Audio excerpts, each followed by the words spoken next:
J'ouvre le salon, de toute façon je vais l'ouvrir, calme ou pas calme.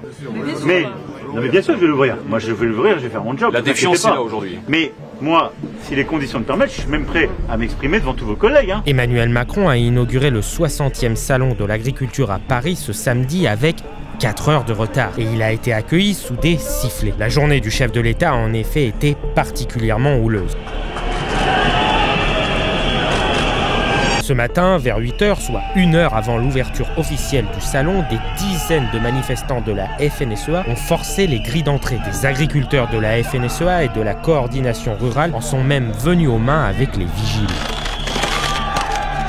Des CRS ont dû être déployés et les forces de l'ordre ont même dû utiliser des gaz lacrymogènes au milieu des animaux d'élevage. Emmanuel Macron, après s'être entretenu avec les représentants syndicaux des agriculteurs, a appelé au calme. Je le dis pour tous les agriculteurs, vous n'aidez aucun de vos collègues en cassant des stands, vous n'aidez aucun de vos collègues en rendant le salon impossible et, en quelque sorte, en faisant peur aux familles y venir. Le chef de l'État a fait des annonces, l'objectif de prix plancher, la mise en place d'un plan de trésorerie d'urgence ou encore l'inscription de l'agriculture dans la loi comme intérêt général majeur de la nation française. Une réunion avec l'ensemble des organisations syndicales est même prévue dans 3 semaines à l'Élysée. Il a aussi dû démentir l'invitation polémique des soulèvements de la terre au grand débat qu'il souhaitait avec les syndicats qui, eux, ont finalement décliné l'invitation. Je n'ai jamais songé initier une telle invitation. Et vous parlez au président de la République qui a assumé de faire passer en Conseil des ministres la dissolution de soulèvement de la terre. Donc toute cette histoire m'a mis en colère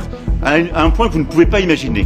De leur côté, les soulèvements de la terre affirment que l'Élysée a bien envisagé de les inviter à un débat. Le président s'est ensuite entretenu avec quelques dizaines de membres des délégations syndicales. Le ton est tendu et le chef de l'État, à qui il est reproché cette situation, est régulièrement interrompu. Les agriculteurs autour de lui font part de leurs conditions de travail. Il y a un agriculteur qui se suicide tous les 2 jours en France. Moi, ça fait 3 ans que je travaille 100 heures par semaine, que je sors pas un revenu. Au mois d'août, j'ai failli passer à l'acte. J'ai un gamin de 15 ans et une gamine de 10 ans. Vous croyez que ça me fait plaisir de monter au salon? Le chef de l'État a fini par visiter le salon sous les sifflets et a déambulé dans le pavillon 1 fermé au public avant que le calme revienne autour de lui.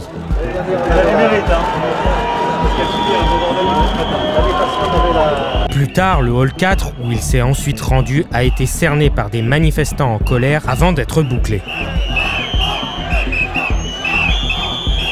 Quand on en arrive là, c'est que la situation est hors de contrôle, estime un ancien policier interrogé par l'AFP, évoquant des services de sécurité dépassés.